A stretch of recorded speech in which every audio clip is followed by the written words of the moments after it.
God will provide. Tiwala sa Diyos sa panahon ng pangangailangan.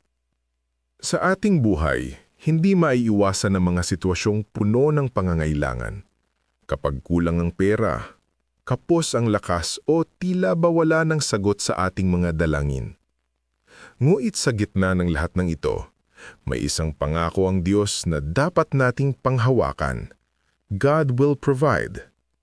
Sa aklat ng Genesis 22 verse 14, matapos subukin ang pananampalataya ni Abraham, ipinahayag niya ang isang makapangyarihang pangalan ng Diyos, Jehovah Jireh, na nangangahulugang The Lord will provide.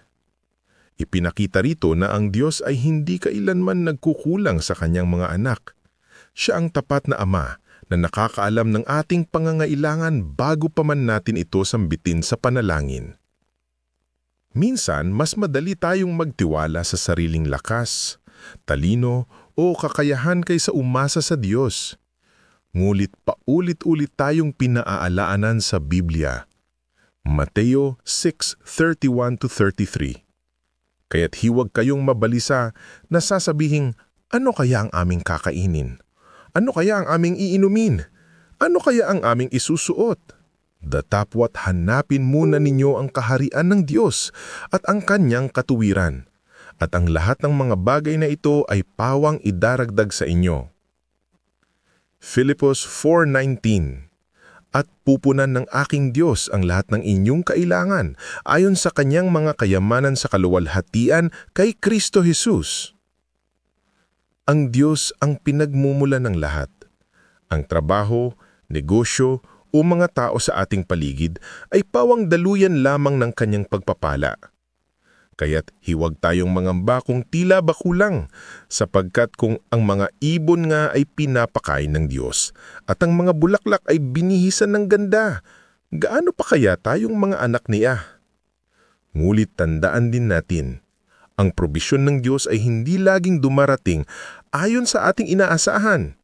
Minsan, siya ay nagbibigay ng lakas imbes na pera, ng kapayapaan imbes na kasaganaan, at ng kaalaman upang makahanap ng solusyon sa ating problema. Ang mahalaga ay natututo tayong magtiwala at kumapit sa kanyang kalooban. Pagninilay. Sa tuwing mararamdaman mong kulang ka, alalahanin mong ang Diyos ang may hawak ng lahat ng bagay. Hindi niya hahayaan ng mapabayaan ka. Sa tamang oras at sa tamang paraan, ipapakita niya ang kanyang katapatan at gagawin niya ang hindi mo inaasahan. Panalangin. Panginoon, salamat sapagkat ikaw ang aming Jehovah Jireh, ang Diyos na tumutugon sa lahat ng aming pangangailangan. Turuan mo kaming magtiwala at huwag mangamba. Bigyan mo kami ng pananampalatayang kumakapit sa iyong mga pangako. Sa oras ng kakulangan, paalalahanin mo kaming ikaw ang aming sapat at higit pa. Sa pangalan ni Jesus, Amen.